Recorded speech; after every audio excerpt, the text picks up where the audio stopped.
એવી રીતે રતલામી સેવનું શાક બનાવીને ખાશો ને તો ખાવાની કઈક મજા જ અલગ આવી જાય. હેલો યુટ્યુબ ફેમિલી, કેમ છો? મજામાં દેશો તો સ્વાગત છે તમારું અમારી ચેનલમાં વિલેજ રસોઈ બોયમાં.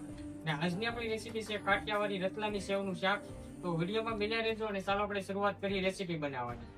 તો રતલામી સેવનું શાક બનાવવા માટે આપણે જરૂરિયાત પ્રમાણે બધો સામાન લઈ લીધો છે. આપણે ડુંગળી લીધી છે એને આપણે કટિંગ કરી નાખશું.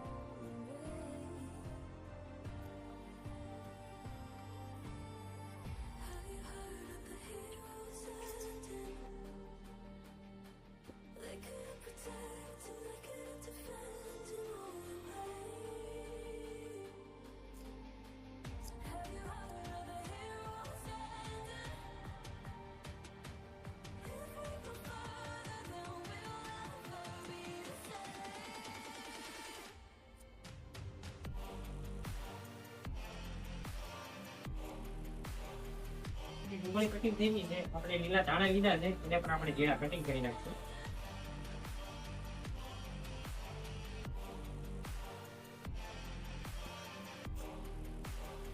ધાણા કટિંગ થઈ ગયા છે. આપણે એક ટમેટો લીધું છે એને પણ આપણે કટિંગ કરી નાખશું.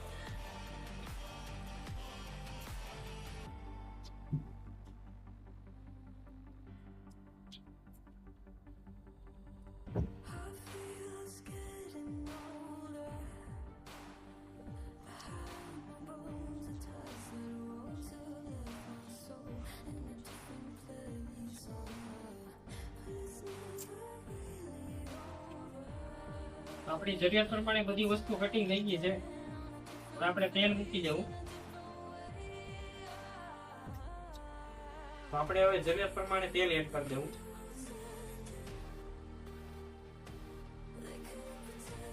તો આપણું તેલ ગરમ થઈ ગયું છે. તો આપણે પહેલા જીરું એડ કરી દઈશું.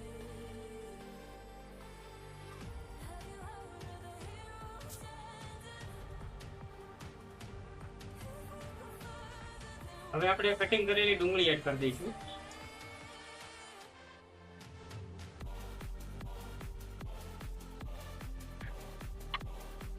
હવે આપણે ડુંગળીને થોડી વાર માટે પાકવા દઈશું.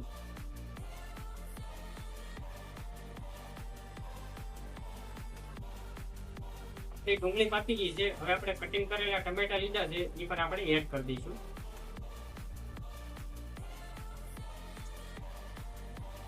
આપણે ટમેટાને મિક્સ કરી નાખશું અને થોડી વાર માટે આપણે પાકવા દઈશું.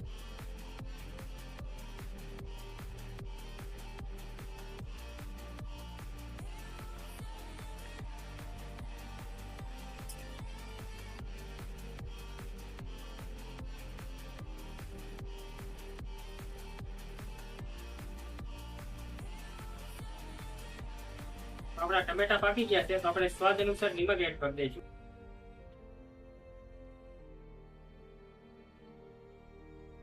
હળદર પાવડર,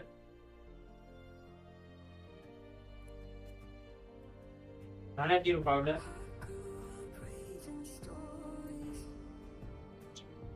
લાલ મરચું પાવડર, આપણે બધા મસાલા નાખી દીધા છે. હવે આપણે થોડી વાર માટે પાકવા દઈશું.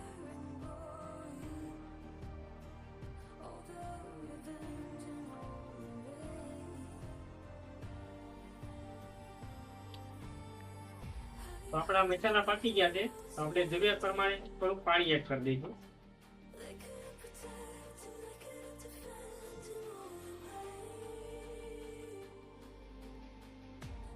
તો આપણી ગ્રેવી કમ્પ્લીટ થઈ ગઈ છે. હવે આપણે રતલામી સેવ લીધી છે એ આપણે એડ કરી દઈશું. હવે આપણે મિક્સ કરી નાખશું અને થોડીક વાર માટે આપણે પાકવા દઈશું.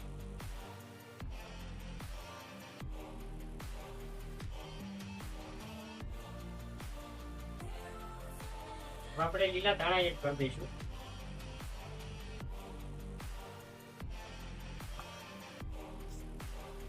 આપણે મિક્સ કરી નાખીશું.